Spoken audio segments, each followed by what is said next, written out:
in the den of iniquity. Vicinity no pretty, calamity fi hit we any moment. What a pity. Tomorrow never certain. What dwells behind the curtain? The face of evil lurking with that shifty eyes averting. It's not a steady bubble, that either pop or topple. Many will fall and stumble. Let the dozers gather rubble. From LA to Colorado, Guinea to Burkina Faso. Cannons could reach the towers and the troops will storm the castle. I say, run, run, come, make we get it. Because the peace that is bestowed upon the meek is overrated. So run, run, come, make we get it. Calling all your daughters and your sons, we come forget it. I say, run, run, come, make we get it. Because the peace that is bestowed upon the meek is overrated. Lord, run, run, come, make we get it. Calling all your daughters and your sons, we come forget it. With the rubble steady rising, and hearts are compromising. Convictions here are stifling, making evil appetizing. The fists are steady forming, and countenance is falling. Defenses are withdrawing, possibilities are falling. In these your circumstances, evil will make advances. Pick up your sword and lances, and be sure to take your stances. Victory is never promised, the battle is upon us. Gather the brave and honest, and the righteous in your corners. Welcome, ladies and gentlemen, to another episode of Getting Ish Done. And today we're talking about something very, very important with regards to getting things done. So without hesitation, don't procrastinate. Go ahead and hit that like button and share the screen or the stream, whatever it is. Screen, scream, and the stream. Share it all. Don't procrastinate. Don't hold back. How's it going, Dr. Thunder? I'm all right. Thanks for that support. Starting right out with some support with the $1.99 super sticker. 100%. Got Ja Nzola in the house. I know you can't read his name. Anyone who's trying to read it or at him in the chat. Did you watch Revolt Summit with Riza Islam? Okay, interesting. That's an interesting side conversation there. Yeah. However, Dr. Thunder, this issue of procrastination, which is something we're going to be talking about today by reviewing a video from Valuetainment, Patrick Bet David, right? That issue is very important with regards to getting Ish Done, so much so that it was the first episode that we did. The first episode of Getting Ish Done was Getting Over Sloth. I don't know if you remember. I do. How to get over sloth. Way back in before YouTube. Yeah. Exactly. And there we talked about all the different ways that sloth appears, right? The different excuses, it's not just, in other words, not just sitting down eating Cheetos, right? It could be you doing X rather than doing the Y, right? Like, oh, I think I'm going to reorganize my desk today, right? When you should be drafting up that letter or writing that email or composing that, whatever it may be. That's the important thing. That's the main thing. That's the thing that resistance has been holding you back on. It could be excuses such as excuses, or as I said, doing other things, or putting certain things like, let me eat first, or let me take a shower first and stretch my legs. I think let me get a massage. I think that'd be better. Let me go for a walk first. I think after I go for a walk and then I have a little coffee, then I can settle into it. All that kind of stuff, okay? And to understand also in that, what we came down on in that first show was that basically your way to approach any issue with procrastination, which we'll get into again in today's stream, but it's to be a professional about it, okay? Now, it sounds simple because it is, right? So basically what I'm saying is, if you're a professional, you're a plumber, right? You do get up and you do go to work, right? Whether you like to, whether you want to or not, you wake up, you get in that truck, you do the things that you're supposed to do, and hence however, when it comes to other things in life, such as the more important things in life, your big goals, how you're going to start that plumbing company of yours, or how you're going to become the next Shakespeare, or whatever it may be, for that, people choose not to be professionals. They do what Dr. Thunder complains about, which is the whole, I want to be inspired, right? You're not inspired when you get up and go to work, as a plumber. So the same kind of professional attitude of, not requiring inspiration, understand that it is 99% perspiration, if you will, is what needs to be brought to bear. That's the beginning and the end of it all, right? Now you can get in there and you can write 7,000 libraries worth of books about all the nuances, right? And how you do yours versus I do mine and blah, blah, blah. But at the end of the day, the solution is to get a professional attitude towards things, ladies and gentlemen. So shout out to you guys. We're going to start playing this video, Dr. Thunder, and we're going to see what this guy has to say with regards to procrastination.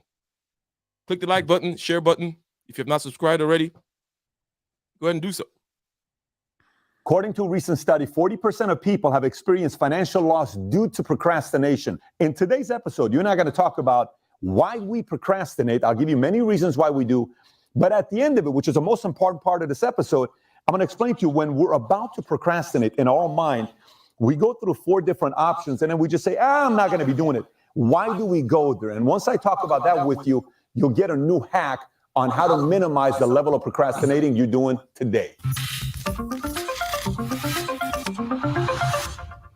Get a new hack. Using the hack, though, Dr. Thunder, as you know, is a is a different thing. Like people have drawers filled with hacks. You know, they have diet hacks, they have meditation hacks, they have hacks for productivity, they have hacks for. But using the hacks, okay, becomes another place where your illness manifests itself. For example, you know, if you're trying to get over procrastination and they give you a hack, now you're procrastinating using the hack, right? And people get Yeah, yeah, go ahead. I don't like You don't like hacks. yeah, I don't like hacks. I don't like tricks. I don't like gimmicks. You know, I don't like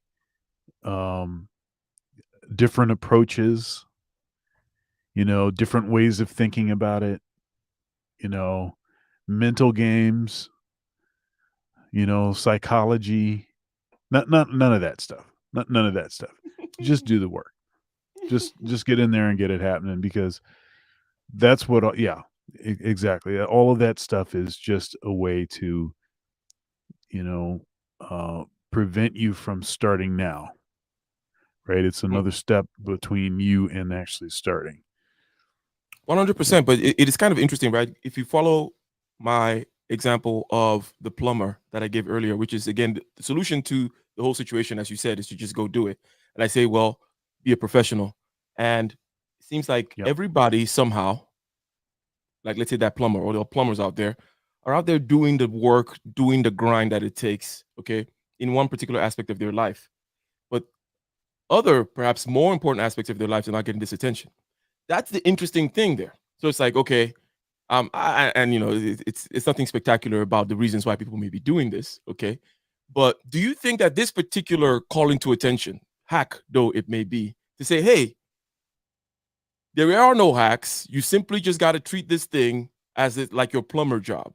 Is that a psychological, you know, is that good or is that useless? It's just a tautological, I just told you to get the work done in other words.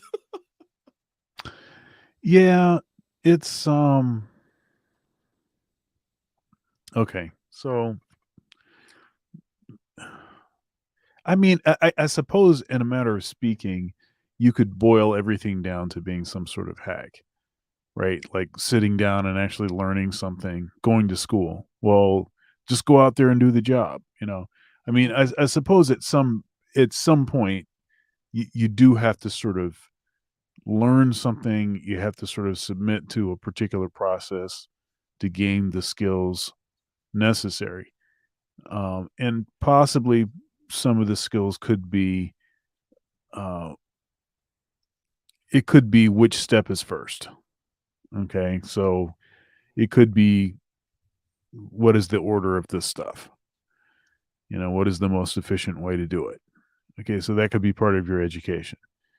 I just don't like it when people use that stuff as a reason not to do what they know they could already be doing. Yeah, it's particularly annoying. So I'm assuming, Dr. Thunder, that you don't like it when people use any excuse not to do what they're supposed to be doing, right? So you don't like it when they say anything, okay? But there's some things that are particularly annoying. You know why? Because they have the pretense of sophistication, right? Right? You know exactly what I mean. It's like the pretense of, it's another way, like so shout out to the person asking this question here about the hack versus the utilizing wisdom, and then you went there before the person answered by talking about, hey, at some point you still got to learn something, right? And I'll answer this question. But the sophistication thing, okay, that I'm going to pretend to be sophisticated is something that presents itself in many different regards. I'm going to show one which is kind of adjacent to this, not exactly related to excuse making, but it's that person that maybe they don't really have taste, let's say, for art, let's say, okay? So for jazz or fine wine or food, whatever it may be. Okay, they don't really have the taste. They kind of are feeling left out. Let's say, when they get invited to John McWhorter's little soirees and they're sipping whatever, listening to freaking Duke Ellington, whatever those people do, right? And this guy is feeling left out. So what he does now is he goes and he gets a pack of critical ideas. By critical ideas, I mean from the postmodernist, shelf book there of bringing a critical view to art, right? That's going to be their thing. A feminist view, let's say, right? Every piece of drawing, painting, blah, blah, blah, that's going to be their thing. And it's particularly annoying, okay, that one versus someone who's just a Philistine. Okay, because this is a Philistine Right. putting on the patina that they know something, but it's all just hogwash. It's thin. You can tell, So they're brothers, they're fellow travelers with these other people whom, rather than actually do the work, are not doing the work, but they have all kinds of little tricks and this and that. Yeah, I just forgot to push the B on the left, blah, blah, blah. As a matter of fact, I was just reading this new book that told me to augment this. Yeah, I hate that stuff. So I like this thing, the sophistication thing, and with this sophistication thing, it means that they actually wasted time thinking of a reason why, thinking of trying to be clever. They wasted energy doing that instead of actually just doing what they should have done. It reminds me a little bit of there's a Family Guy, and it's an interaction between Brian and Stewie. And Brian owes Stewie $5. Okay. And so at any point in time, you discover this. Yeah, that's right. At any time you discover this at the very end, at any time he could have just went to the bank and got him his money. Yeah, but he kept putting him off. That's right. He keeps putting it off. One of the funniest parts about it was hold up. So he puts a disguise on, it's a mustache, and so then so as Stewie is, beating him mercilessly, hey, you got money for fake mustaches, man. There you go. Got money for fake mustaches and fake sophistication, fake excuses. Yeah, Shout out to yeah. Thank you, Kaizo, for that support. I think that's less than $2, probably $1.89. But thank you very much for the Kenyan shillings, the dusty shillings. $1.60. I believe it's $1.66. Wow, dropping fast. The The dollar's exchange getting is stronger out there. Okay, yeah. Yeah, if the exchange rate has stayed the same as it was, let's see here. I was pretty close. $1.65. Okay, I'm sorry, I was off by 1 cent. $1.65. All right. So thank you very much. Let's start playing this thing, okay? We talked about being a professional. The first episode that we did on this whole thing was about basically getting over sloth. Okay, we went deep into it. Check on the playlist. Getting Ish Done, first episode. Well, let's check out our Valuetainment here and see how he's going to continue to break things down. So if this is the first time you're visiting Valuetainment, this is the #1 channel on YouTube for entrepreneurs. We got over 1,000 videos on this channel on sales, entrepreneurship, hiring, firing, raising money, great interviews. If you haven't yet subscribed to the channel, please do so. Click on the subscribe button and you can watch a bunch of other videos afterwards. Anyways, let me get right into it. Point number 1 is one of the smoothest talkers alive, by the way. If you like a certain non-Bill Clinton-esque style of smooth talking, I like his style, which is just very like a non-Bill Clinton. I guess it makes sense. Bad estimation of time. Here's what I mean by this. So think about it this way. Procrastination means you have a deadline that you don't hit, right? You're like, I got to get to this deadline. It's a priority, but I don't hit it. Many times you think you have a lot more time than you really do, right? Like, think about it. You're like, oh, you know what? I got next Friday. It's good. I got so much time to get it done. All of a sudden, you're like, it's Thursday. Oh, my goodness. How do I get this thing done? Now, Maybe we got away with it in high school. Maybe we got away with it in college. You cannot get away with it in business because again, you don't hit your deadline, you lose customers. You don't hit your deadlines, you lose millions, potentially billions. Some companies do because they don't meet their deadline. So number one is time optimist or somebody who has a bad estimation of time. Number two. So that was a quick one that he went over there. And it's something that I think we've kind of on this very show encountered a number of times, which is being able to estimate correctly how long something will take. I want to ask you this, Dr. Thunder, because many people, well, take myself, for example, I tend to be the overpromise type as well. Okay. Because of what he said about you wanna have a reputation in the business, especially if you're in the service world. Okay. I'm out here in engineering services. I want to treat my people right. I want to be first and cheapest, not cheapest, but least costly. Okay.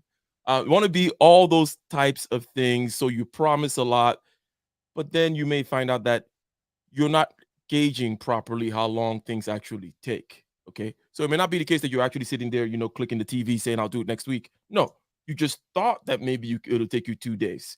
Okay. So is that something that you encounter, and how do you deal with that in terms of being able to more clearly see? Because it's hard to estimate how long something takes. They have sayings out there that says, projects always take twice as long and cost twice as much. Takes 4 times more trips to Home Depot to build that shed than you ever thought. Right? That's just how it happens. Okay.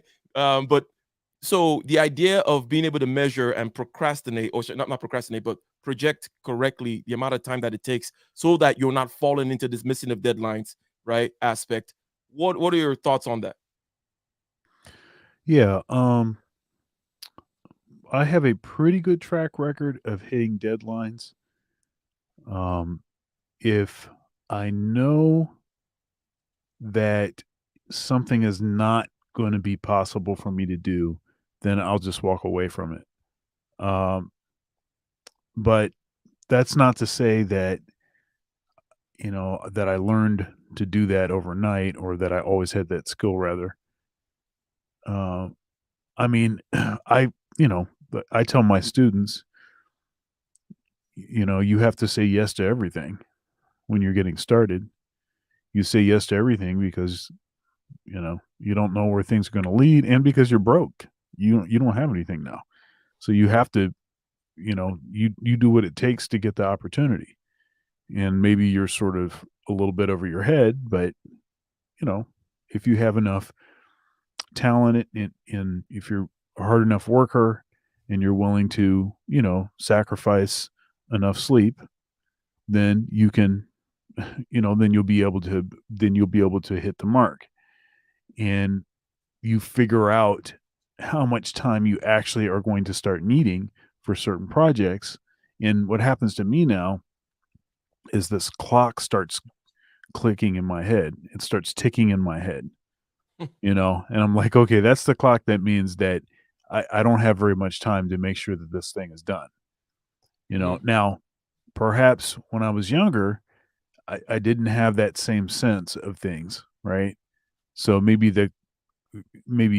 foolishly, I'm still thinking, everything's okay, when actually, it's not really a good thing. Like I needed to already have that thing done. But I have a pretty good track record of hitting a deadline. Every once in a while, for certain kinds of project, I may have to ask for an extension, but not usually. Usually, I'm able to get the thing done. So you're the Now, wrong person to ask them. but maybe not the wrong person, because, like I said, I think it's something that you can learn how to do. And and I still say yes to almost everything that people ask me. Right? There's stuff that I say no to, or that I don't think I'm going to do that. But there's stuff that I say yes to. Now, for instance, I'll admit this. Now, saxophone, flute, clarinet, those are my first instruments, as it were.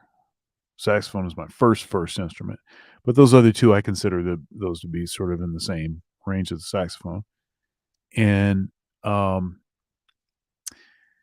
but there are things, that people all they do is play. So, for instance, classical clarinet. That's all they do. So, all of their practicing, all their time has been devoted to that. Right. That's not what I do. Right. I do all kinds of stuff. So, right. So, what that means is that if somebody asked me to do something like, I don't know, play Rhapsody in Blue, the opening clarinet thing, which is actually pretty challenging to play, then I mean, I knew I could do it, but I also knew that it, I was gonna have to do some unusual things to what my usual practice sort of regimen is to make sure that I was able to hit that. And all the way up until when I actually played it, I was still working on getting to the point where I could play it well. So, and that was one of those things where there was a deadline, and I knew I was going to be able to make the deadline, but it was still close. It was tight. It went right up to, I needed every last moment all the way up until when I actually started playing it in the second half of the program. So so yeah, so I understand that.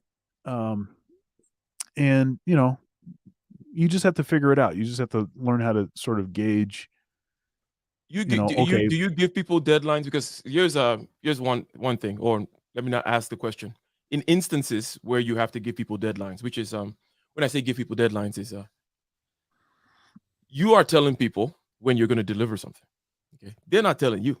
Okay, now that one it can be tricky because that one you want to over deliver. Like, yeah, I can get it done. Yeah, I get you.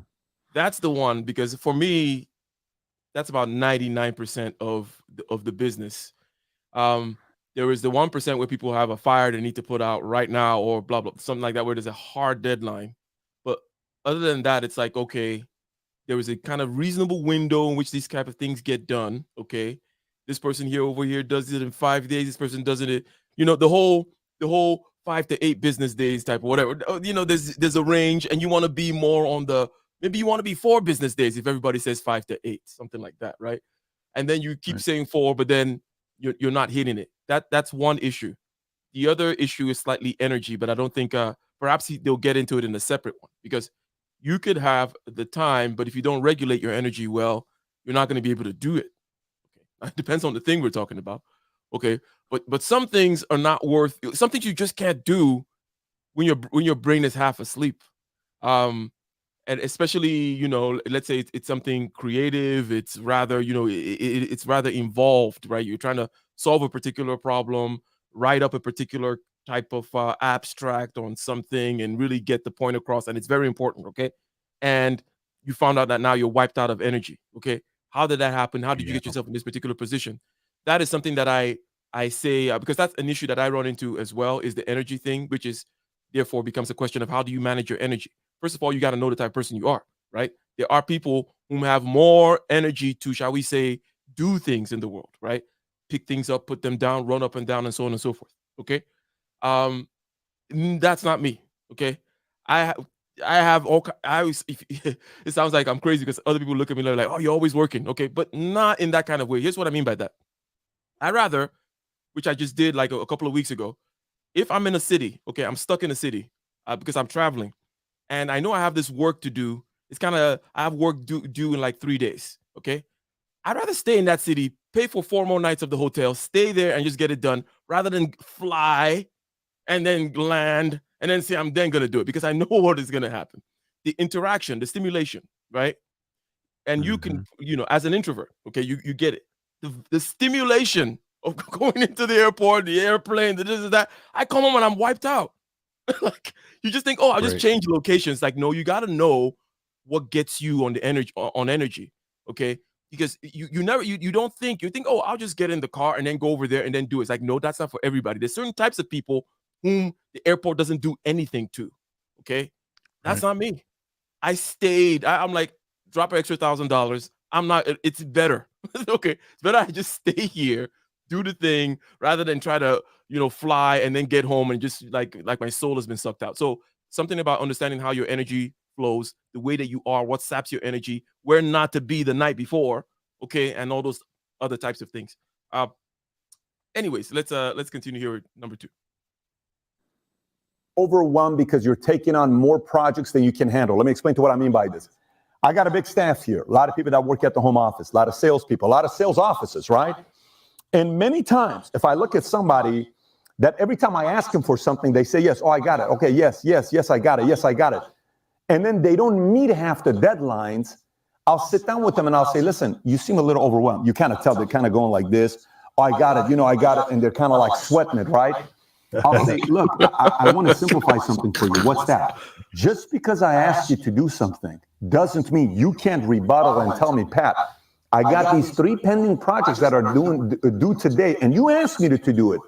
So do you ever pass opportunities over and send it over to someone else, let's say within the network? Yeah, and this is something that I've learned how to do. So there is certain sort of day-to-day kind of stuff that I want to be able to I want to be at a higher altitude than that, right? Mhm. I want to be able to sort of look around and see what's going on, see what's coming, strategize, plan for stuff, think more big picture, right? And so the sort of day-to-day stuff, which I used to handle all of that stuff for, much of what I do. I used to handle all this. I mean, I still do for, the creative stuff that I'm involved in with the podcasting and stuff like that. I'm the only person working on that stuff, and I'm doing the thumbnails and all that. Now, eventually, I'm going to give that to somebody else. At one point in time, I had someone doing some of my thumbnails, but I have a template system. I have a way to do it that doesn't take very much time. Okay. But as far as like what I'm doing, like I'm the director of jazz studies at the, institution I work at. And, when I took over, I had a graduate assistant who had high management IQ. So he finished his undergrad and then started working for a company as a manager. And he was managing all of this. It was a, pretty big company. He was managing all of this sort of logistical stuff. So he had really high IQ management wise. And that was very good because that allowed me to not have to micromanage certain details. I still had to micromanage to a certain extent, right? But not as much. And as things have developed, the kind of people that seem to get drawn to me are the folks that like to do that kind of stuff, and people that are sort of high motor, sort of self-starters that like to deal with certain logistical kinds of stuff. People that I can even tell them, look, I need you to acquire this new skill set so that you can do this, Mhm. or so you can do that. Yeah. Hey, have you used this program yet? Oh no, I don't really know that program. Yeah. But learn hey, this. I'll figure it out. I need to learn that program anyway. Watch this YouTube Right. videos. Right. So that's the best, that is the best scenario for me, because then I can, as I said, I can be at a higher altitude, and it gives me, you have to reserve your energy for what only you can do. Right now, that's great for somebody that has been doing stuff as long as I have. When you're just getting started out, you have to do everything. Mhm. And you don't get to tell people, hey, I need to, I'm trying to reserve my energy for the stuff that only I can do. You're fired. And you Get can't outta skip steps either. And by can't, I mean it. You ought not. As a matter of fact, it will be a disaster. You will not be successful if you skip steps. In terms of skip the step of knowing how to do everything, understanding everything, you're not going to be as good as you could be. In other words, because That's right. you can't delegate. You don't understand. You don't know where the levers are, where the buttons are, where the arrange. You don't know what you're doing. If you don't even know what that software does, right? The software you were telling somebody to learn, you don't even know what it does. Okay, you've never seen the interface. You don't understand maybe what whatever it is, whatever the particulars of the software is, right? The kind of the particulars. Oh, well, how does it operate? Is it convertible with this type of other file? Can I import from this? Certain things like that you should always be abreast of, and generally you will be abreast of because you have done all the stuff before in the past. Another way of looking at not handing things down is what you like to talk about, which is pulling the ladder up. If you don't hand down, okay, like, hey, opportunities are coming, and you try, you do everything in the beginning, you start elevating, and you start handing down things to others below you, that is a way of keep putting the ladder down, right? As opposed to you trying to hoard it all to yourself. And Yeah, my style of management is I'm always trying to work myself out of a job. So Right? that is something I want to let me just say. You see, business is a very natural thing. Okay, the word business is one of the worst words out there in the English language because it's so. When I say the worst word, there's nothing wrong with the word. It's just because of how we have used it, right? It has a connotation as words begin to get beyond what they mean. Okay, business has a connotation as something that is unnatural, right? like it's a business. Yeah, it's a brick and mortar or but business is very natural, and it's a natural progression of what you're describing. You're trying to go to a higher level. What do you naturally do? You get apprentices, you pass down the, blah, blah, blah, right? That is what a business is. A business, in other words, is a natural path on the journey of getting ish done. It's not some kind of weird creature, LLs, whatever. You go and form a Delaware corporation and you sign this. It's like, no. It's a human activity. It's as natural as the city, as Plato put it, right? It's a natural outgrowth of the underlying substrate. My favorite word for the week. So that's one thing I just wanted to say. It's like, rather than look at, oh, this is what business people do and this is what I do. And it's like, no, there's a natural path towards doing things and creating greater efficiencies. And it naturally does involve getting people under you. Okay. Passing down opportunities, finding talent that is out there. Mr. Aaron B complaining about stuff that, he's having all these deadlines. Now, if this is something that he is actually making money independently on, and he's finding himself with stuff spilling over from his plate all the time, what do you say he should do there, Dr. Thunder? Obviously, find somebody that can come in, clean up the plate. As a matter of fact, at some point, you can hand that person over the whole plate, because now you've moved up and you're dealing only in whatever else is above plates. I don't know what's above plates in the world of eating. I think that's about it. But shout out to Technological Chaos in the building, always supporting out here, supporting the good content. Okay. Says the natural social skill to learn to tackle the issue is knowing how to do favors for others willing to reciprocate back. Indeed. So there's that whole thing about people saying it's not what you know, it's who you know. It's one of those silly dichotomies. A lot of times dichotomies are good, even though they're never quite true. Some of them are good for, shall we say, pointing out some useful points that you're trying to make. But this what you know Good versus for who you know analysis. one. Good for analysis, exactly. But this what you know versus who you know, it's not even good for analysis. It's not good for advice. It's stupid. Okay? Because there's so many things wrong with that. Like, there's so many things wrong with it. Okay.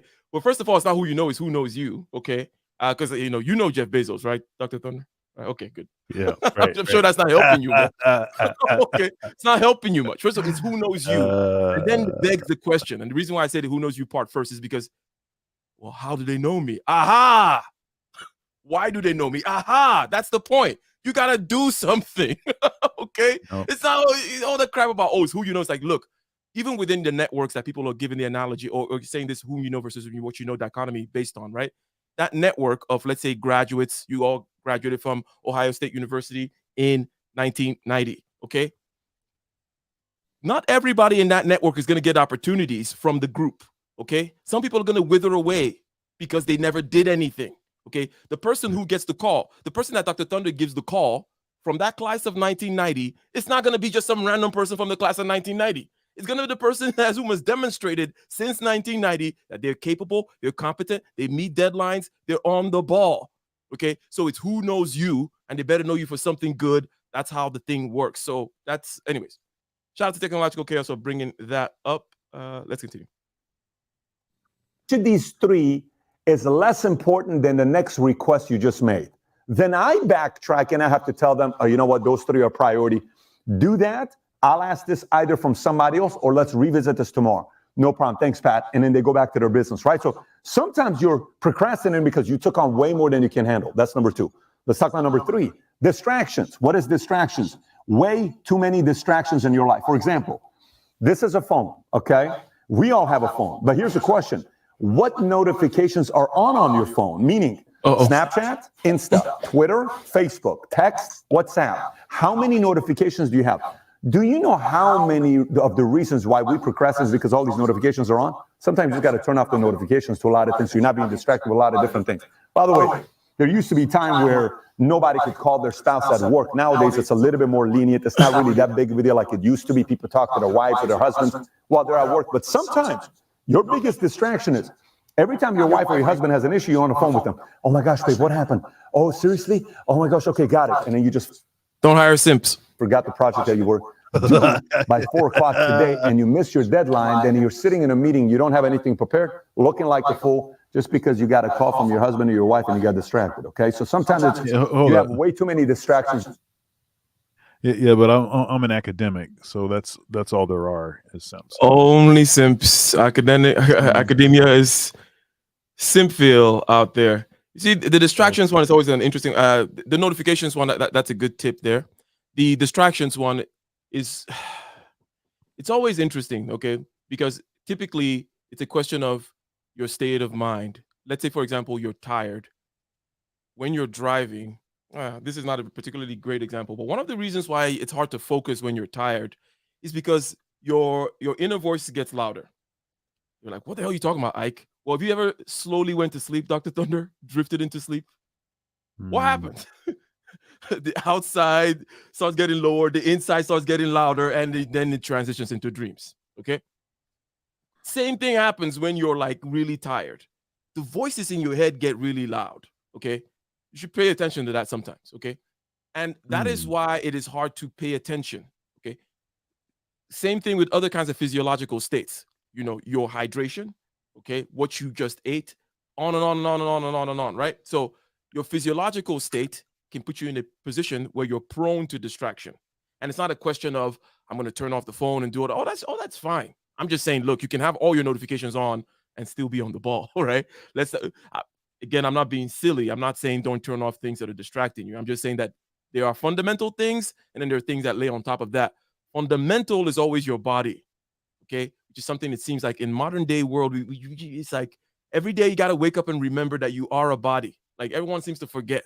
You know, everyone wants to find some sophisticated hack, some sophisticated kind of mental, psychological, whatever. It's like, dude, you're barely hydrated, you don't exercise, look like a slob, barely slept. That's why you're a loser, okay? But anyways, I don't know if... Am I right or am I wrong? So this is where I think it's good for me to point out a usual distinction that I make between focus and tunnel vision, right? So focus, or let's start with tunnel vision. Tunnel vision is you don't have control of tunnel vision, right? You potentially could learn how to manipulate your tendency for tunnel vision.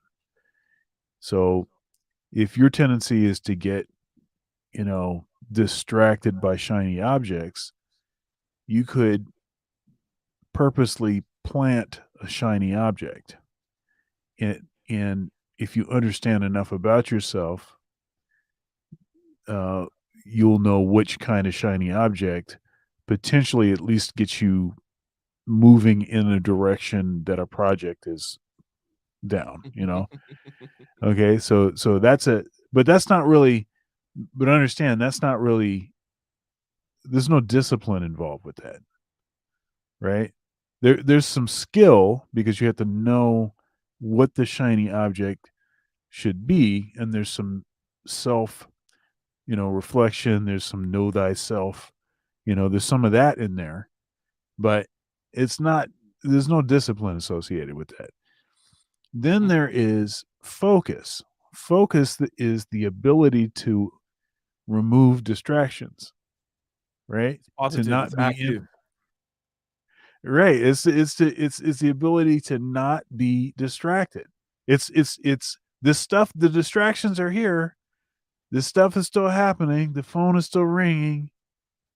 All of this stuff is still happening, but still to have the ability to stay on task, to be lined up in, so that's that takes a lot of years and a lot of effort and a lot of discipline to develop. Whereas the other thing is kind of like, Yeah, so the other thing basically is like, the whole inspiration thing, right? Where you're waiting for something to pull your attention, right? right. Quote unquote, which is not focusing. Okay. Focusing, it's nice that you mentioned that, because it is one thing that I kind of say is I say that the body is kind of fundamental to the whole thing. When it comes to mental activity, okay, whether you're doing math or you're throwing a free throw or whatever, this is my mantra, right? Whatever. Concentration is like the fundamental in mental space, let's say, right? Right. In mental space, concentration is fundamental. I don't care what you're then going to use that concentration to do. If your mind cannot concentrate, you're going to fail the math problem. You're going to fail the free throw. You're going to fuck up your marriage, whatever it is. It's all going to hell, right? And guess what? The good news is concentration can be improved. Right? That's the good news. Okay. Join my master of subjective consciousness. Yeah. No, but the meditation is that's an example of developing focus. Right. And it's not something that happens overnight. It's not something that, hey, I'm going to get deep in meditation.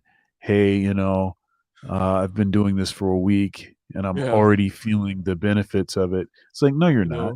No, you're not. Start using words like that's healing and hogwash. pure and any kind of feelings-based things start coming out your mouth, and you're full of shit. Right? You need to shut the hell up. Exactly. It's a skill. It's a very specific thing. It's not some kind of feels, right?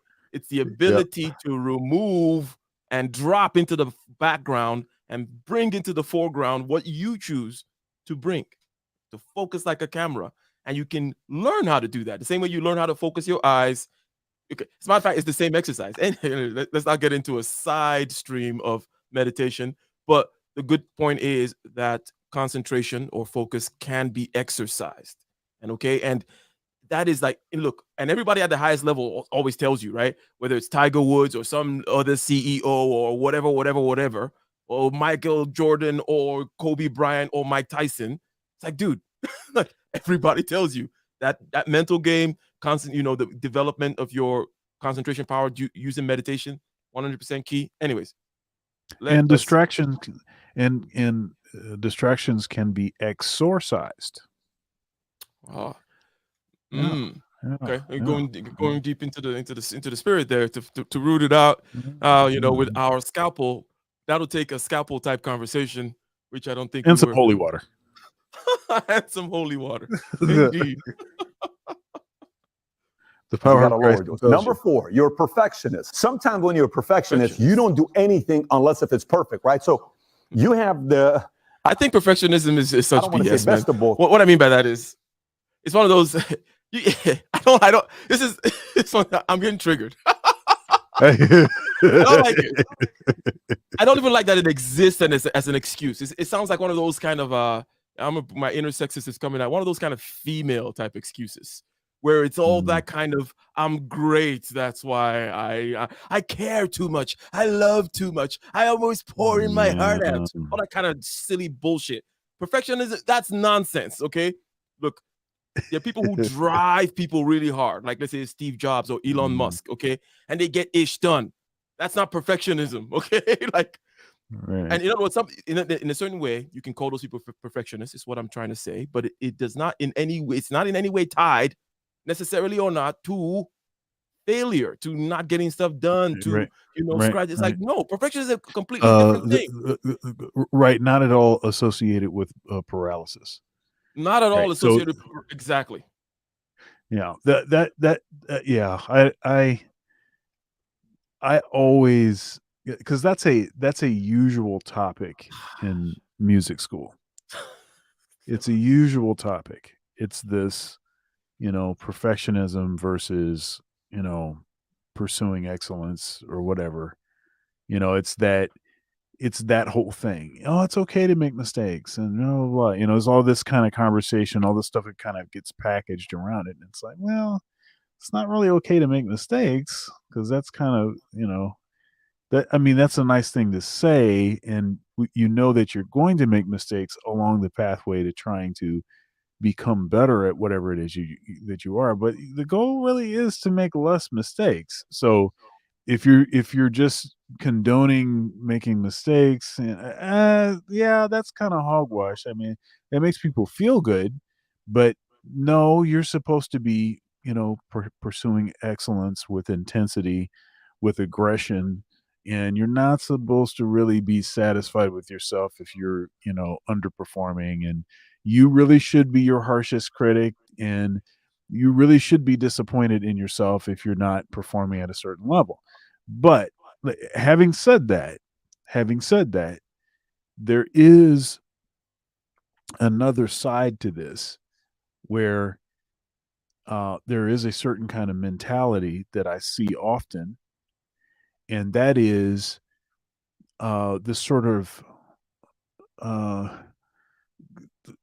diminishing the experience of others by asserting that you somehow know better of what is actually quality than they do, right? So it's this whole, case in point, you just performed, you weren't happy with the way that everything went. You weren't happy with the way that stuff went. Somebody from the audience comes up to you and says to you, "Oh man, that just changed oh man, that performance was so great. I just especially that like second selection, whatever you guys play, man, that was just really speaking to me. You were just, it was just I just felt like other world. I mean, they go into some depth about it because they really had an intense experience, and then you sort of dismiss what they say. Yeah, I wouldn't really. Yeah, it wouldn't really happen. Yeah, right. I have a former bandmate, and she had an experience. Um, well, this is a usual thing. This is a pretty usual thing that people experience, where she had gotten so bad with that she started to actually start losing respect for people that would compliment her. Right. So they're giving her a compliment, but she's like lost respect. Like, now I know that you don't know anything about music if you thought that was any good, that kind of thing. Right.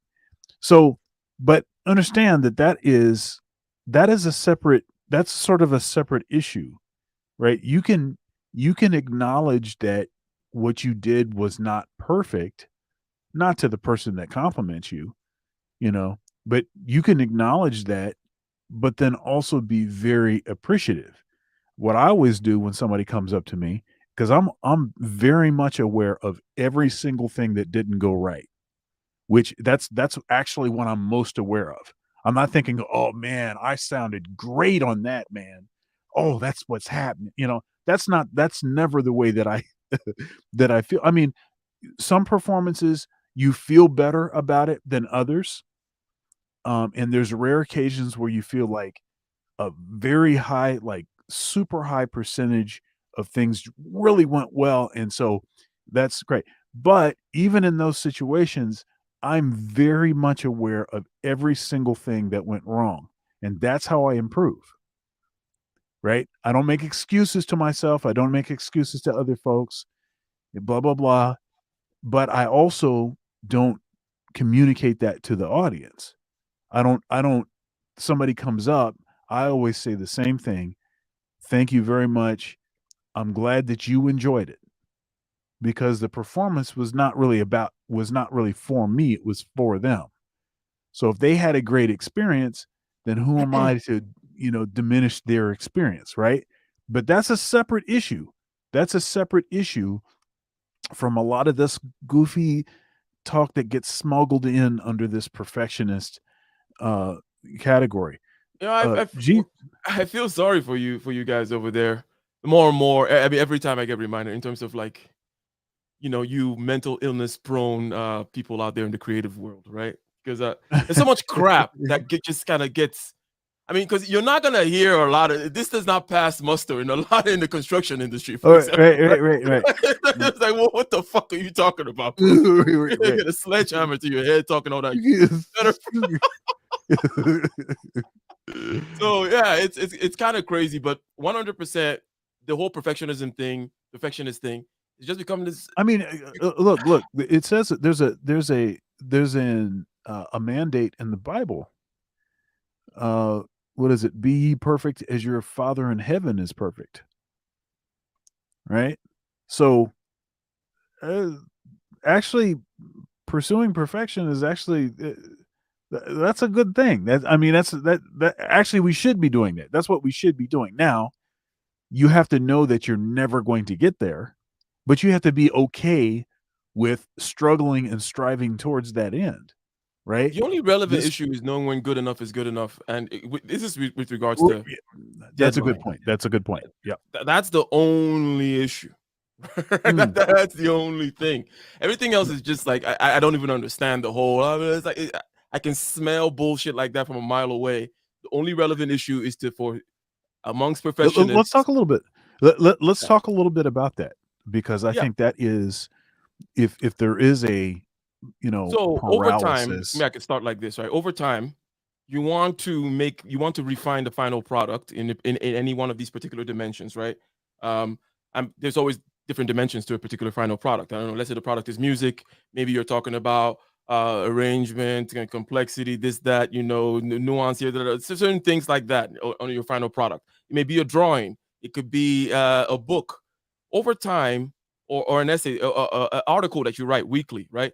And you're like, over time, this particular perfection thing should be getting better and better. But every week you submit, you got to know when to stop, right? And say, this particular aspect of it, this particular dimension, okay, maybe it's the style, whatever it is good enough for this week, because this has to leave right now. I got 1 more minute till midnight. And you click send, knowing that next week I'm going to work on that part and make it better. But overall, there should be a trajectory of it getting better and better, right? Not just every week you're winging it. Every week it's it's good enough, right? That's the first thing I'll say about the whole it's good, knowing when it's good enough thing. Number one, you got to know when to pull trigger, but number two, it better be getting better over time. Yeah. So this is so this is the issue. This is the issue. That's the only issue that I think is of any relevance in this perfectionist stuff and all those goofy stuff that gets smuggled in. It is knowing when to move on to the next thing. That is an issue. That is an issue, especially with certain compulsive types, right? You ever been in the studio with one of those types? Yeah. People just spent 5 hours on this freaking. Go ahead. Yeah, people will keep hammering and hammering and hammering, and the thing is that ultimately what they're producing is at one level not even any better, right? So it's the same. It's just the imperfection is in another aspect of it, right? Yeah. So what I try to do.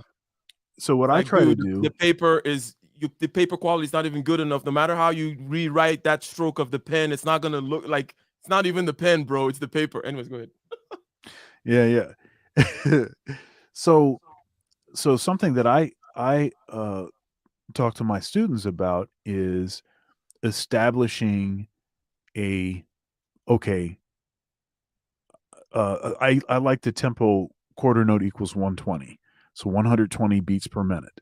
That's what we're talking about. So I will have them work something out so that they can play it at quarter note equals 120. Once they're able to do that with playing it perfectly, playing it correctly, playing it right, then they move on to something else. Now, that doesn't mean that they are now forever done with that thing that they worked out at quarter note equals 120. They're going to have two piles of things that they're working on. They're going to have the new pile, and that's the stuff that you can't play anything because it's new. And then they're going to have the old pile. The old pile is all stuff that, say, you worked out to at least quarter note equals 120. So in each practice session, then you will work on something from the new pile and something from the old pile. So the old pile stuff, since you can already play it at quarter note equals 120, this is when you can increase the tempo. Right? So what it does is it gives you a quantifiable, this is how fast I need to be able to play this. Once I get it here, I let go of that and I go on to something else. Okay? So it gives you an actual process, rather than, I've had a lot of students where they'll be practicing the same thing ad nauseum for hours in a practice session, for weeks at end, because they can't play it at 300 BPM yet. And it's just, it's, stuff like that. And it's like, well, first of all, how often are you going to need to use it at 300 BPM? So that's one thing. Secondly, the time that you wasted ad nauseum hammering at this thing, and you've reached the law of diminishing returns now. You've reached that point, so you're not actually getting any more out of it now, right? How much more stuff could you have learned and actually gotten the nutrients and the value of that stuff along your journey, right? So you have to be smart in that scenario, and then also you need to know what kind of person you are, right? Are you a Mozart, or are you a Beethoven? Are you a Charlie Parker, or are you a John Coltrane? Okay, they're different types. Their process was different. See, Beethoven was a tinkerer. If you look at his scores, you'll see all kind of smudges, all kinds of he's constantly changing stuff. Mozart's scores are remarkably clean. He wrote it the first time and it was what he wanted. Yeah, and stop thinking like, as a matter of fact, it's really silly. I can't, for example, understand people who just write, right? And I would like to do that, to be honest with you, to just write. But there's something the way I do, which is, to kind of scheme things out first, which is there's always a structure of an argument, a structure of whatever. And I'm always looking at the core of things and blah, blah, blah. And it's a very different type of skill. And it's something that the people whom just write, maybe they don't have to the level of perfection that I have this particular one. It'd be foolish for either of us to start trying to be the other person. Okay. Right. Point. Yeah. It does relate to the first point also about the diminishing returns things. Maybe I need to, as a matter of fact, improve my just start writing gear, right? A little bit. But I gotta know when to stop. Like, I gotta know when to be like, I am not that guy. That's silly. And understand. Understand too, though, that both Beethoven and Mozart, they weren't just sitting down and blind. Mozart wasn't just sitting down blindly writing. He had a structure in mind that he was filling. It's just that once he sat down and started writing after he knew what the structure was, he basically nailed it the first time. He got what it was that he wanted. Beethoven just kept it just kept changing because he was like, oh, but I want to do this other thing, and oh, this other thing, and this other thing, and you can see that in the score. Charlie Parker was more like Mozart in that it just came out the way that it was going to come out, and it was great, and it changed the world and everything else, and it was innovative and all like this. Coltrane kept reinventing himself, right? He just kept reinventing himself. He was never satisfied with what it was. I'd argue that it's likely that Charlie Parker, if he lived longer, would have still stayed in the same vein, right? He had created this, he had innovated at this ridiculous level, changing music. All music after Charlie Parker is, totally different because of him, right? So he made this huge deposit, but I believe that he would likely have stayed on the same course. Coltrane, he wasn't capable of doing that. He had to keep evolving and keep whittling away and whittling away and whittling away. That was just what it was. So what my point is that you have to know which type are you. Are you the type that once you have the structure that you can just write it out and it's going to be what it is? Or are you the type that it's going to be more of a process than that? There's going to be several other steps. Okay. And then potentially you could run into more problems that way, right? Because you could be actually diminishing the overall value of what it is that you're working on, because because you at some keep point, adding harmonies. well, you add harmonies. You are at some point you'll reach a level of degradation. Yeah. Right. So and this is a crude example, and this is example actually. I was in my 20s and I had a great conversation with Wynton Marsalis. It was the first time I had met him, and we talked for hours, and he was talking about Coltrane, and he was talking about how Coltrane had, constantly was reinventing himself.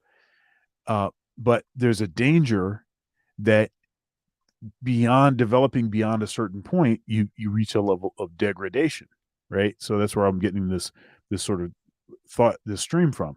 But he used an example of a sculpture or like of a wood carving or something. See, if you keep whittling away, pretty soon all you have is sawdust. Yep, it's all gone. Right? So you have to know where you're done and be okay with it being done. And I think a good strategy towards that end is to have multiple irons in the fire, is to have several things that you're working on, right? Because then you can take some of that intensity and energy that might actually be destructive if you keep focusing it on the same thing, and you can spread it out over some other things. Yeah, great advice for life in general. And continuing with this whole point here, the point being when to stop, diminishing returns, when is good enough, and with regards to what technological chaos says here on the screen, right? We've been kind of moving around that area. I want to take it up to the level of, let's say, scales now. What I mean by that is this: you've talked about, okay, do I have this particular type of personality type or this particular skill? Am I a organizer? So I perfect that one versus trying to do this other thing. But you say, no, as a matter of fact, more importantly, it's a question of, well, there are many lessons in what you say, okay? But one thing that answers the question from technological chaos, okay?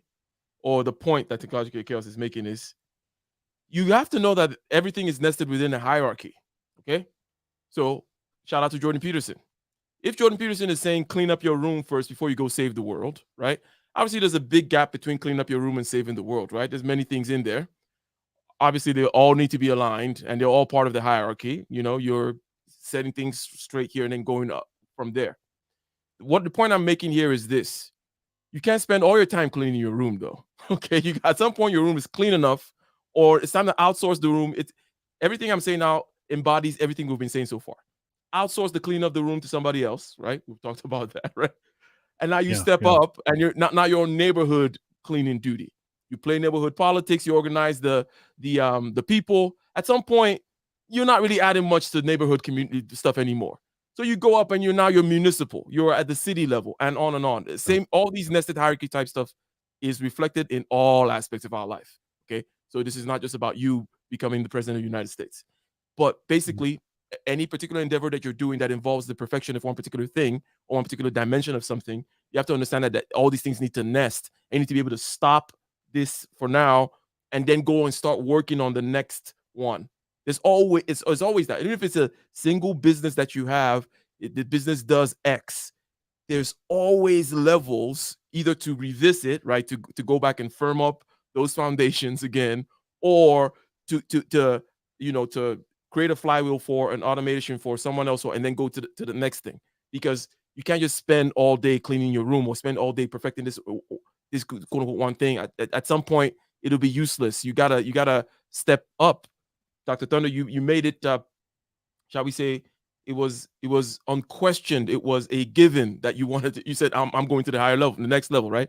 You just kind of said yeah, you need to outsource because I'm going to the next level. You didn't even ask, well, why am I going to blah, blah, blah. It was just implied that, of course, you're going to the next level, right? But That's right. given that kind of implication, and yes, you gotta drop stuff.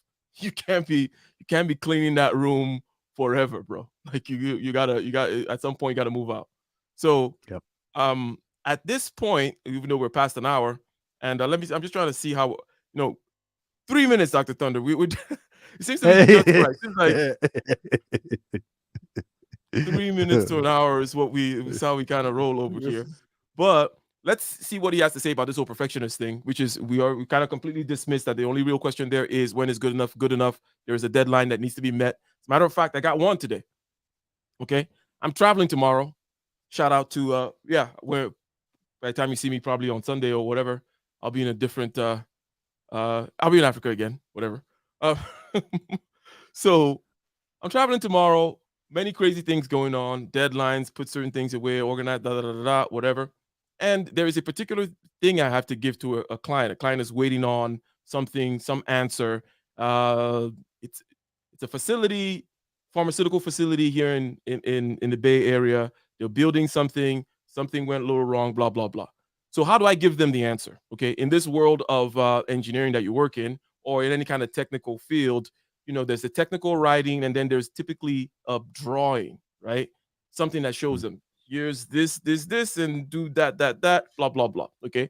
Now, my plan yesterday was to have a nice drawing. Okay. I had it in my head. Okay. A very nice drawing. It's going to be 3D. Okay. And I'm going to say all these things, but I'm up against the deadline now. I'm traveling tomorrow. It's not going to be a very nice drawing. Is it going to be an ugly drawing? No. I'm going to scale it back, though. It's not going to be 3D. In other words, I'm not going to make an ugly drawing. I'm going to, you get what I'm saying? I'm going to scale down the kind of what it was going to be and make it simpler. Like, okay, just put a little marker here, blah, blah, blah. Something wrong with drawing in crayon, but don't make it look stupid. It's kind of the point that I'm saying there. So knowing, hey, all these other things are going on right now. And as a matter of fact, it is good enough. I can convey what I'm saying is I can convey what I want to convey in this simpler way. Okay. It's just my particular standards. And it's not, there are objective standards, right? These standards that I'm saying now are objective. Okay. My objective standards of making it better is what is making me saying, I should make it a better 3D drawing and all that kind of stuff.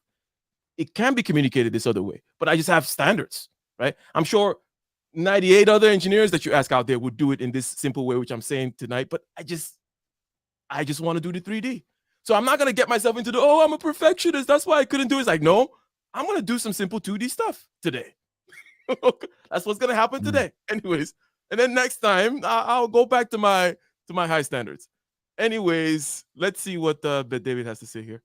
Don't do anything unless if it's perfect, right? So you have I don't want to say best of both worlds. It's more like the worst of both worlds because you're both scared of fear of success and you're scared of fear of failure. What if I don't do a good job because it has to be perfect?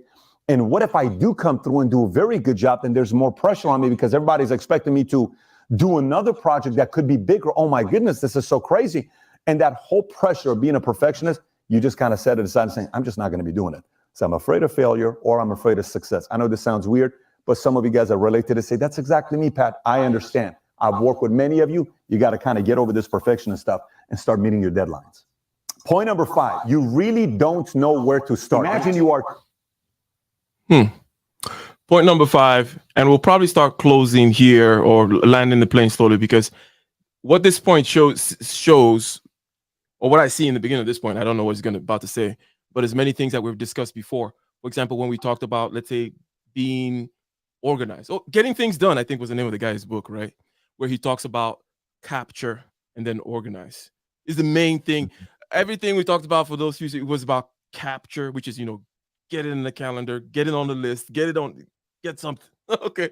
Like, what exactly is it we're talking about? And this can be a big issue a lot of times, where the task at hand seems bigger than it actually is, because you don't quite know where the door is yet. You don't know what the structure of the building is yet. You don't see the path yet. So feelings wise, you feel overwhelmed. Okay. And this is true of, let's say, you problem solving, which is what I do, right? You don't quite know the particular where to start. As you know, Dr. Thunder, it may be a simple thing like, oh yeah, you just got to turn that key or something like that, right? But if you don't know, right, it can be like, oh my God, this thing I got to do tomorrow. Anyways, this thing I got to do tomorrow is so big, oh, I might as well move it to next week, right? Because I don't know where to start. But if I stop and then did the thing that the other guy said in the other book about capturing, which is open up the thing, break it down into its constituent parts, break it down from a goal to a set of objectives, right? And then it'll start to look more manageable, and I'm less likely to be afraid of it and to procrastinate. So, but what is this guy asking over here? Talking about, so if you're in an environment, let's say environment is constraining you, skills are constraining you, the white man is constraining you, and certain other things, right? With regards to the question here about how does someone succeed when they don't have a quote unquote shared space reality movement, whatever the hell that means, but basically means something is external, is blocking you, something is keeping you restricted. For that, to be honest with you, I'll take my shot at it. My typical solipsistic way of looking at things, and then you can go for it, Dr. Thunder. There's always something blocking you. You're always defined against just about everything else. So as a solipsist, whatever, I'm not tongue in cheek, but whether the box gets bigger or smaller, okay, the motive power is always within. And typically what tends to happen is whenever the dimensions of degrees of freedom reduce outside, I have to go in to increase the degrees of freedom. It sounds like BS, what I'm saying, okay? But trust me, I could granularize it, but not for this particular video. I'm going inward to increase the degrees of freedom. Analogically, I would say I'm improving my instrument so that I can better deal with this less. Now I'm locked in 4 walls or something, okay? If I'm locked in a room 4 walls, first thing to do is to go in my head first and get your mind in a space where it's like, this is your reality now, as opposed to start banging the walls and all those other kinds of things, is the kind of thing that I'm saying. So number one, there's always restrictions. Okay? There is no freaking completely free entity out there. Everything is defined and constrained by reality and such. So if the box gets smaller and smaller, then you have to create more and more degrees of freedom within, more and more control within, until, right, you're able to get past that, because everything changes. This box getting smaller is a temporary situation. It will get bigger again. But while it is small, you better have a lot of control within. I don't know if you have any thoughts about that, Dr. Thunder. Yeah. I think the whole sort of bite-size thing, knowing what you can, what you're able to actually accomplish in a short period of time, knowing that, like really understanding what that is, and that's one of those know thyself things. So it's not actually an easy thing to figure out because of all of the variables. But I think having that sort of knowledge of how much time it takes you to do a particular kind of task, and then the ability to sort of abstract how much time, then therefore other things that you're going to try to do, because no two projects are the same. No two, I mean, even if they're similar, they're still different.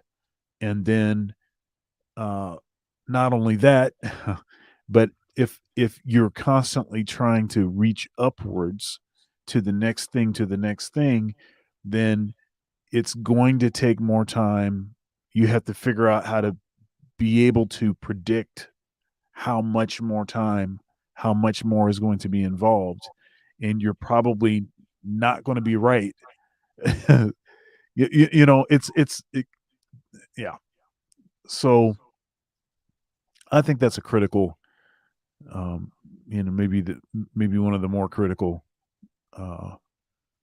components of this whole thing. You know, Yes.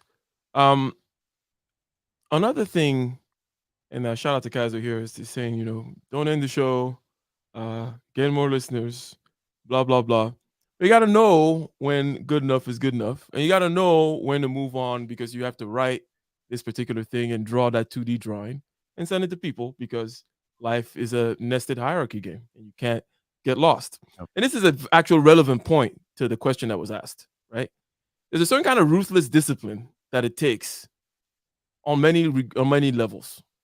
And when I say discipline now, I'm talking about you really controlling your, it really environment. just environment, your desires. Oh yeah, uh, you were all out. that kind of stuff. Yeah, you know, I tell my students, and it seems like I'm talking a lot about my students this stream, but I tell my students frequently, you know, they're in music school, and yeah, you're in college to broaden your mind, and you know, all the abstract things, you know, that higher learning promises. You want to try to get as much of that as you can. Yeah, you need to produce grades so you can get your degree and all like this. I say, and that's great. But if you're a music major, then you're here to practice. And so you got to guard the practice room. That has to be, I mean, you have to be so cutthroat about this. You have to say no to a bunch of folks that you don't want to say no to. Yep. You have to restrict, you know, what it is that you're, I mean, from a holistic perspective, really stuff like what you eat, how much sleep you get, what time you Mm-hmm. go to bed, Mm-hmm. how much water you're drinking. I mean, all of that stuff is directly related. It's not even a, I mean, it's not even a side issue. That stuff is front and center, right? But certainly stuff like, if, you know, I use this illustration, this example about a former student all the time. And every once in a while, practically every school year, I'll have a student that really needs like a pep talk. You know, they're feeling overwhelmed. You know, it's usually freshmen. They're having a challenge and blah blah blah. You know, everybody's just so good, and I just don't feel like you know, I make the cut, and like this. You know, I have this kind of talk with students frequently, and and I think it's and I tell them that when I have this talk to them, I said, you're not the only person that I've had to have this talk to with. So don't feel like you're the only one that is experiencing what you're experiencing, right? But one of the stories that I always use in that context is of a student from several years ago. Hasn't been a student of mine for several years now, where when he came to campus, right in orientation, he's a freshman, right in orientation, he meets a girl. Okay. And so what happens is, for almost the entire first semester, he's practicing, but it's obviously lackadaisical, and I'm not getting out of him what I'm thinking I should be getting out of it, right? Mhm. Like I recruited this kid, he's a scholarship student. Why are you not why are you not developing faster? Why is stuff not happening, right? And so I'm having these kind of conversations with him almost every week. So then what happens is the girlfriend decides at the end of the first semester to transfer to another school. And so they break up. And you know what? I'm sure it didn't feel great to him. But guess what happened? This kid that was barely getting the minimum amount of practicing, and it didn't seem to be very intense, all of a sudden is practicing 2-3 hours more per day than he was before. And he just it's like he's got a jetpack on his back. Right. And and I'm not trying to tell students, you can't have a girlfriend. That's not the point. But look, if your girlfriend is standing in the way of the practice room, if she's complaining to you because you're not spending enough time with her and all of that kind of stuff, which if you want to maintain a good relationship, maybe listening to those kinds of complaints and stuff that is a good idea. But you have one shot at this. You got one time in your life when you'll be able to spend as much time practicing and focusing on your own personal development. And that is while you're in college. And if you don't take full advantage of that, see, look, what's going to happen is you're going to graduate. And as soon as you get the cap and gown off your head, somebody's hand is going to go out saying, "Where's my money?" Okay. That's as soon as it's like there's a lever attached to you take the cap off, the hand comes out. Okay. That is what's going to happen. So nobody cares about your personal development and in you being able to spend time, me time, and nobody gives a crap about any of that stuff once you get done with your degree. Now they want to see, now they want their payment for, for X, Y, and Z. Where's the rent? Where's the light payment? Where's the car payment? Where's this? That it turns into that immediately. And so, you have limited time in your life when you can actually, with aggression, pursue, goals, stuff that is important to you. And if you don't do it, nobody's going to do it for you. Nobody else is going to facilitate things for you. They're not going to feel bad for you and say, "Hey, you had a rough time, so, I'm going to let you know," because it's going to interfere with their bottom line. Wait a minute. You must be muted. Sorry about that. Yeah, and the reason why your early years, let's say your 20s or whatever it may be, is very valuable, okay, or are very valuable, is because you actually have a lifetime, and there's something called compounding that happens, okay, in the sense that you're never going to get your 20s back, and the value of what you plant, the seeds you plant in your 20s, can never be, everyone who's listening, I'm sure you guys got a couple of brain cells, you know exactly what I'm talking about, okay? You never get it back, okay? You can't go back 20 years and replant those seeds. No. You got to plant it now, and by definition, it is way less valuable now than if you planted the damn seeds 20 years ago. That's right. And there's no escape from that. It's not like, oh, in my next life, or maybe you haven't. I don't know about that, but as far as we know, okay, as far as we know, you get one lifetime. Compounding is a reality. Compounding of relationships, compounding of good luck, compounding of bad luck, compounding of good things, compounding of skills, things that you spend, things you do right now are worth way more. It's almost like saying, not only does time speed up, by the way, which is a double trick, okay? Time is more valuable now than in the future, but also in the future, time speeds up too from your point of view. So it's all of it, you're getting screwed, right? So that's why you got to do now and not procrastinate. Shout out to Technological Chaos. Thank you very much. Always dropping the gems along with the support. $10 super chat from you says the great thing about creativity is being able to problem solve creating within constraints, right? As opposed to this idea that freedom is where it's at. One of the people that really emphasize this strongly is both Nietzsche and Schopenhauer in talking about that creativity is very constraining, bro. It's like, there are many, many, many words in the English language, but to write the poem, you got to pick the right ones in the right order, on and on and on, and remove the cheese factor. I think we talked about the cheese factor last week, right? There's so many things you got to remove that you're working against, like not that are trying to come in. There's so much freedom, right? Trying to come in, you're trying to keep freedom out. That's what creativity more or less looks like, as opposed to let all the words in English language come in my poem. No, it's no, not that word, and not that word, and not this idea, and that's cheesy, and this is too this, and that's what creativity is. It is highly constrained, and this, I believe, is also related to the question about, when the walls are closing in, what do you do? I'm like, well, there's always walls. You can always retreat within, because when you retreat within, you find degrees of freedom within which you never knew you had. You have a better instrument for which to weather the storm or to take the necessary action that it takes.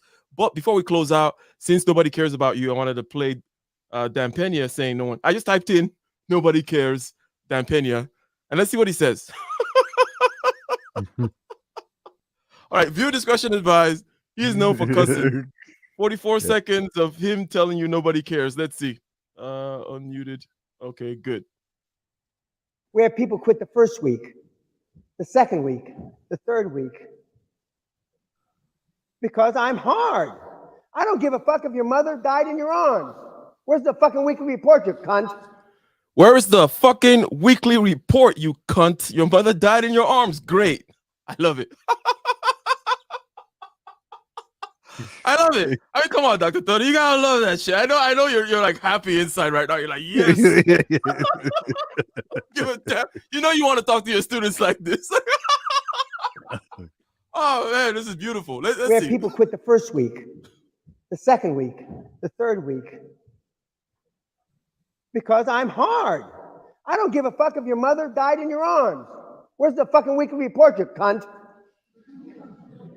I'm serious. I don't give a shit. We've had guys, their wife is giving birth. As God is my witness. He's a doctor, Dr. Joe. Push, honey. Oh, yeah. What he's saying right now about, it's actually not that crazy. Okay? Because it's Hollywood rom-coms and crazy world that make this scene sound crazy. Like, oh, the guy's working while. What's wrong with freaking closing the deal and while you're like, what is wrong with that? Other than bitch ass thinking because you've been watching too many bitch movies. And your fault. Let me calm down here. Uh-oh. I'm serious. I don't give a shit. We've had guys, their wife is giving birth. As God is my witness. He's a doctor, Dr. Joe. Push, honey. Oh, yeah, Dan, I got push, honey, push. I don't give a shit. Nobody, don't you understand? Nobody cares about all the trials and tribulations of your fucking weak cut lives. Don't you understand that? What the fuck do I have to do here? You fucking morons.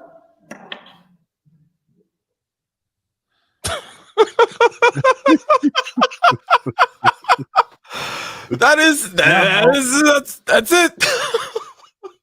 Yeah, and no, no, I can't talk that way. But there was a time when there was still quite a few folks in academia, especially in the arts, that would talk to kids like that. They'll talk to students like that, and say what you want to say about their methods. That's not my style. That's not the way that I operate. But say what you want to say about their methods. It was effective. It was highly effective. But of course, we're in a different time now. I mean, it used to be that people would stand up to that pressure, and that they would produce more. They would channel that sort of energy, and they would actually produce something. They would grow from it. Now you try to do that, and nobody can take it. Like, I mean, I'm hyped now, dude. I'm thinking of doing a 3D drawing now. You're good. I'm like, man, what the hell, let's do this. But I like this. And I talk about how, one of the greatest things my dad taught me was not to make excuses. And it's for that exact same reason. Nobody cares about your excuses. I'll tell you one of my pet peeves is when somebody's about to tell me that they didn't do what it was I told them to do, and they try to butter me up with some excuse. They try to butter me up with, well, what happened was, X, Y, and Z, and blah, blah, blah. And, when they try to butter me up, rather than just fessing up and saying, look, I didn't do what I was supposed to do. Turned out that I underestimated the amount of time or whatever. And, I won't let that happen again. And then don't let it happen again. Right. See, I would prefer that rather than somebody to come in.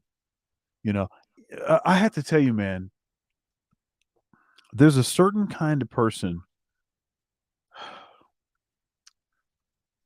There's a certain kind of person that rather than consistently producing results, what they try to do is they try to create grace for them by them doing stuff that you didn't ask them to do. Okay. So maybe it's stuff like volunteering to bring, we're not even volunteering, just showing up and, oh, I got donuts for everybody, or, all of that kind of stuff. And I'm not saying that, look, man, that act alone is not necessarily bad, because it could just be a person's actually going the extra step and they don't expect anything in return for it. That's just what they do. But you know what I'm talking about, because what they're going to do is they're trying to butter up the situation so that when they miss the mark, that you're going to feel bad for them. You're going to, you're going to feel bad about just being cutthroat because they've been doing this extra stuff. Though it's a manipulation, man. It's a manipulation. Though you didn't ask them to do any of that stuff. I got to tell you, man, that's like one of my biggest, biggest, I don't even like this expression, pet peeves, that it just irks me to no end. Stop doing that. Don't do that. You're trying to set up a built-in, what is it? A built-in sort of lenience for your excuses. That's what you're actually doing. Stop that. And the thing everybody knows what you're doing. Exactly. I was about to say that. Everybody knows what you're doing. Everybody. Yeah. You're not hiding. Anybody watching this, every single person knows exactly what you're doing. They know what you're doing. And they don't like it. Stop it. They don't like it. It's not fun. There's some things, and the reason they don't tell you is because it's that contemptible, right? Like they can't even, they're not even gonna tell you that, like, dude, why are you doing this? Because it's beneath contempt, as they say. People don't like that crap. It is one of those types of symptoms, and I promise we'll land the plane. It is one of those things about one of those symptoms that follow people around. There's certain self-aware people, unaware people, right? There's not self-aware. They have certain types of bad outcomes in their lives, okay? They're not seeming to make it financially, the job that they got, or their mother. There's always something going wrong. And you notice, adjacent to all this stuff, is certain personal characteristics and behaviors that they have, some of which is a certain kind of over neediness, a certain kind of lack of gratitude also matched in there. Asking for too much grace is a big part of these types of loser behavior, right? Where it's like entitlement is another way to kind of put it, right? There's this kind of sense of entitlement, all that kind of stuff, and it goes all through their life. Now they're old granny, whatever the name, Granny Marge, I guess. Okay, down the hall, always still complaining about how her kids don't call her or how this. We all know the type, okay? And it's almost like they don't see. It's like, but dude, Marge, you're always doing weird shit. Okay? You're always kind of asking for too much grace, always feeling kind of entitled. Look, I've come across many different kinds of people in certain in these types of circumstances. We talked earlier about outsourcing, delegating, right? You're gonna outsource, you're gonna delegate, you're gonna build a business, you're gonna put the ladder down for other people to come up, you're gonna mentor people. You're constantly looking around for people whom have potential, right? And hence you're gonna run across people whom completely squandered the opportunity that if they saw it. like if this guy actually was not such an idiot, imagine where he would be now.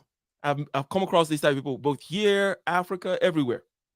Where like you have this, let's say you hire someone as a maid, they're doing cleaning services, okay? Rather than just do a good job and be whatever, they start being clingy and telling stories to your wife every week about how their mother needs this and needs that, right? That kind of thing. Oh, this week is I got to go to school for this. Can I get an extra this? Next week is, oh, I'm still blah, blah, blah. I need to buy all that kind of crap. And next thing you know, the spigot cuts off. You're not calling that person back next season or whatever the hell it is. They're done. And same time, same situation is going to be another person, okay? Doing something completely different, acting in a way where it's like, okay, I'm here now. I'm going to do the work. I'm going to be diligent. I'm going to be all that kind of stuff. I'm not going to make you uncomfortable. I'm not going to ask for all this special grace and all that kind of stuff. And you compare these two people where they both are now, because again, as you know, next season or next opportunity or next whatever, you're going to call that person. You're going to give him. And as a matter of fact, when that person then once calls you and says, hey, I'm kind of at a rough spot right now. Do you got anything? You're like, you'll find something. You'll find something for them. As opposed to that other person, you don't want them near you. Okay. Anyways, that one kind of struck home a little bit. The example that you gave there about the donut givers and that. Oh my goodness, man. Get the crap out of here. Oh my goodness, that is like the worst. Because like I said, it's nothing but a manipulation. And I mean, that's one of those things where you can be doing something that on the surface seems like an act of generosity, but really it's the worst kind of selfishness. Because it masquerades as being generous. It masquerades as being generous. It's not generous. Ugh. What you got on Thunder's thoughts? Or you Oh my goodness, man. You're just yeah. Crazy summer or crazy fall. So I've got a couple things coming up that are pretty cool. Let's see here. Let me find this one thing. What is this? There it is. Yeah. Okay, here we go. I've got this. Let's see here. All right, so take a look at this. This is going to be very cool. Hey, can you get rid of that the comment there? Great.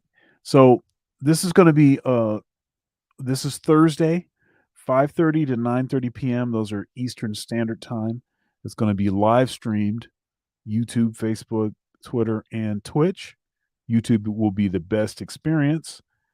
Check that out. Joe Henderson is one of the most important jazz saxophonists of all time. The late, great Joe Henderson, also a very important composer. So we'll be doing a concert of all his music. And so that's going to be very cool. I'm going to leave the stream going. There'll be a couple set breaks, but that's going to be very cool. And then after that, on Thunder's Thoughts, I've got this show. And it's going to be at a different time. Ordinarily, Thunder's Thoughts would be at 9:30 p.m. Eastern Standard Time, but obviously I can't be two places at once. So this week's Thunder's Thoughts will be at 10:30 p.m. Eastern Standard Time, and the co-host is none other than Little Big Nate. And you see the topic, Black man, why are you so angry? Why are you so angry? So that's going to be a great conversation with a guy that is probably has been told, why are you so angry? Matter of fact, most intense masculine men have been asked this question, have been told, you just seem like you're angry. And it's like, well, no, I'm not really angry. I am, intense, and I am maybe assertive about a particular thing, and yeah, but I don't know that I'm necessarily angry. And even if I am angry, is that a bad thing? Is anger bad? The Bible I says, get be the white angry privilege. and sin not, right? So as long as you're not sinning, then the anger is okay. Righteous indignation is a kind of anger, right? So Mhm. it says in the Bible says that God is angry. God was angry. So it doesn't seem like it's necessarily a bad thing. So Since I'm maybe a perpetual state of anger might not be might not be good. yeah, yeah, I don't think I would. People don't do the anger thing. I'm thinking it's the light skin thing. They're not gonna. I've been called pensive by white women in corporate America, which is and pensive, which is another way. It's not a very commonly used word, but it's like serious or aloof or Oh something. yeah. Yeah. No, I get that all the time. I get the let's see here. Well, I just offer up that I'm stoic. I just tell people that. But, one time one of my bosses, this is fairly recent, maybe a couple years ago.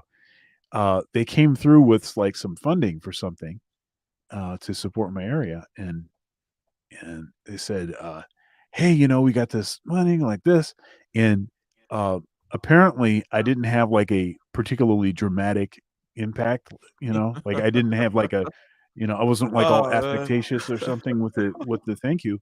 I said thank you, but she was like, "Well, I thought that you would have had, I thought you would have been more excited, more excited about it." It was like, well, I'm stoic and like this. So I get that. And you have to understand that people, you know, they take you how they take you. And, if you are introverted, then sometimes you have to go like the extra mile. And so I made sure to make sure that they understood that I was really appreciative, especially after they took the time to tell me that it didn't seem as though, you know. uh, And so every single thing that happened after that, I really, really made sure that they understood how much I appreciated it, because, people, they take stuff how they do. And, yeah, whatever. yeah. And sometimes I have to stop and look at it from their perspective as well. Right, Because right, it's right. not like, yeah, because it's not like I'm sitting there trying to convey, if, in other words, I have nothing against them feeling great that they did, or whatever it is that they want to, right? It's not like I have that I have something bad against that. I want them to feel whatever good vibes they need to feel, or whatever reaction, blah, blah, blah. So Right. it's more of just, it's not going to come out of my face the way that it comes out from the other people, blah, blah, blah, all the certain types of things. Plus, also in real time, sometimes it's like the expectation of a reaction Oh, kind of dude, befuddles that me. is now you I'm want to like, talk about something that's uh, paralyzing. You want to talk like, about something being paralyzing. mhm. That is what's paralyzing to me. Like you recognize that somebody expects a certain, or they're going to want a certain feedback, but you just don't have the tools for that. Like I don't I don't know how to do that. I don't know what that is. I know you're expecting me to do something right now, but I don't know what the words are for that. I'm not sure how, exactly what to say that's going to cause, because that's Yeah. just not, I don't spend, and I have never spent a lot of time. Look, the, here's the game. You have a limited amount of time, and you have a limited and even more limited amount of energy. And so you spend time doing the things that are most important. And what that's going to do is it's going to leave deficits in certain areas. And that's just what it is. I mean, there's no way around that. You can't. And I mean, if you try to do the totally rounded thing, then you're not going to be as good at the things that you really need to be good at. It's just that's just how it works. And anybody tries to argue against that is just that's just like they're living in like a fantasy land or something. Look, time is a real limitation. Energy is a real limitation. So you got to use it for the stuff that you need to use it for to be productive. And sometimes that means you're going to be misunderstood or not be able to give people what it is that makes them feel good. And sorry, I don't mean to do that, but it's more important that I do this other thing. So I'm sorry, but not sorry. It's what are you going to do? Indeed. All right, ladies and gentlemen, until next week where we will continue. Okay, we stopped at number 5. Okay, we did 4 of these things. And if I remember correctly, okay, it begins with you not managing your time correctly. In other words, not knowing how long something is going to take. Hence, you start missing deadlines, right? So there's a whole time management aspect of it, which is very important. And then there's the distractions and certain other excuses. The perfectionist one, sounded like BS and all that kind of stuff. But we'll continue and we'll see. We're only gone 3 minutes into this video that's 12 minutes long. So it'll probably like a 3-parter or a 4-parter, right? Because that's kind of how it goes We'll see. down around here. And what you were saying lastly here, I can end with this here, including mentioning that, case closed on Sunday. Okay. I will be in Africa, but I think I'll be set up and ready to go. And then we'll be back here again, getting ish done next Wednesday, right? Wednesday, That's right. not Wednesday. Tuesday. Exactly. Right. And the last thing I want to say there about, this, it ties in that whole thing about knowing whom you are, right? From the beginning, where you mentioned it, knowing the type of person you are. You a Mozart or are you a Beethoven, right? Understanding diminishing returns, not trying to perfect a particular thing that you're not best at. And then we bring it into the very end here where you talk about driving towards something and you sacrifice a kind of well-roundedness. Okay, you want a well-rounded ball. It's going to be a smaller ball. It's not going to have a spike towards any particular, it's not reaching anywhere. It's not going to, but it's well-rounded, let's say. And one of the examples that I like to give for this is typically there's a power and then there's the power behind the power. And the power, in other words, the face, let's say I'm Nixon, I'm the president of the United States, I'm the face of the whatever. That tends to be what you tend to call a typically rounded person, right? They do this and they slap backs and the politician type tends to be more of a rounded type, generally, right? Historically, okay? Right. But guess what? It was Henry Kissinger that was really the guy that was respected and blah blah blah. And Henry Kissinger was not known for his charm or anything, okay, or any of these other types of stuff. And he didn't have to be well-rounded. He's Henry Kissinger. He just does Henry Kissinger brain stuff, okay. And Henry Kissinger is needed. One would say he's more valuable than the Nixons of the world because the well-rounded people, there's more Nixons than Henry Kissingers, okay. And if you start forcing the Henry Kissingers to become Nixons, you lose overall. You don't gain anything. There's many more Nixons where that came from. Many more Bill Clintons where that came from. But the other type of person who is typically behind the throne, who has this particular kind of expertise, a particular kind of focus, that we know the type, okay? And, they typically are not at the face because they don't want to be, by the way. That's not what their whole life that they've been living a different path. Okay, and you can't start forcing these people to come over on this other side because there's too few of them, and you'll upset the whole apple cart. That's the last thing I wanted to say there about the whole well-roundedness. Well, ladies and gentlemen, it was a good conversation, I think. Shout out to you guys for supporting in the chat, super chatting. Shout out to Technological Chaos and the first person to do it with the super chat. Kaizo as well. Technology Chaos super chatted once, sponsor status, and then the first was John Zola right from the very beginning with the $1.99, I believe, and all to the good. There you go. Yes, that one, John Zola right there. And with that, ladies and gentlemen, until next time, we are out. Peace.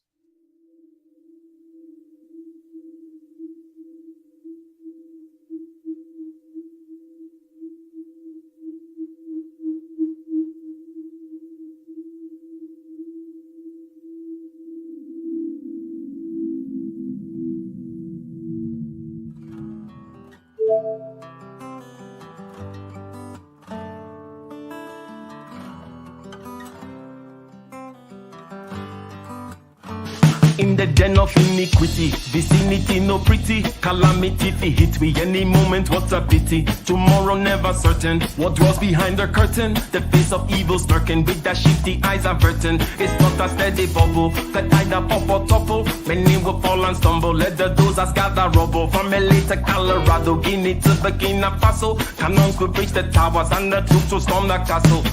I say, run, run, come, make we get it.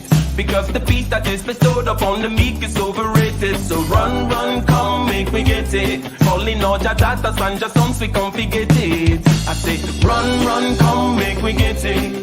Because the peace that is bestowed upon the meek is overrated. Run, run, come, make we get it. Calling all your daughters and your sons, we come forget it. The rubble steady rising, and hearts are compromising. Conditions parasizing, looking evil appetizing. The faces are steady forming, and countenance is falling. Defenses are withdrawing, possibilities are falling. In these circumstances, evil will make advances. Pick up your sword and lances, and be sure to take your chances. Victory is ever promised. The battle is upon us. Gather the brave and honest, and the righteous in your corners.